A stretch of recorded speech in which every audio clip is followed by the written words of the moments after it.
Imagine your kid comes home after a long day at school, throws off their backpack, kicks off their shoes, finds a comfortable spot on the sofa, and turns on their favorite TV show.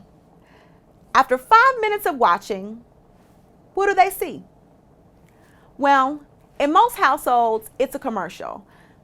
And there's a good chance that it's a food commercial, maybe even a commercial of a cheeseburger.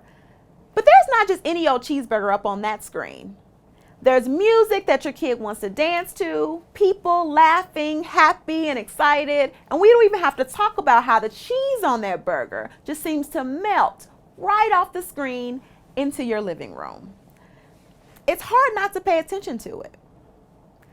So my research focuses on how food commercials could influence what youth eats and how much they eat.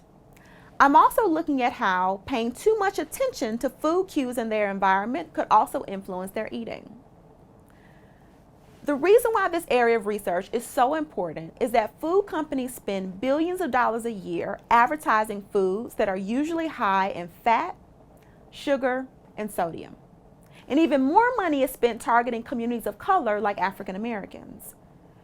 This is a problem because eating these types of foods could potentially lead to obesity, making food marketing one potential contributing factor to the high obesity rates that we see in this country, particularly within African Americans. By now, you may be wondering, is my kid doomed to the negative effects of food marketing? What about you? Is there anything to stop you from making a beeline to the nearest cheeseburger as soon as you leave this presentation? Well, there may be some hope.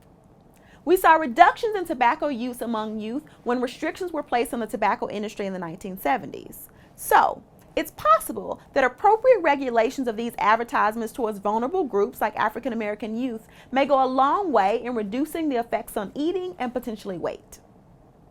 So, the next time you see a food commercial, I encourage you to think about how you can support researchers like myself in advocating for appropriate regulations of these advertisements toward youth and efforts to reduce the overall obesity rates that we see in this country.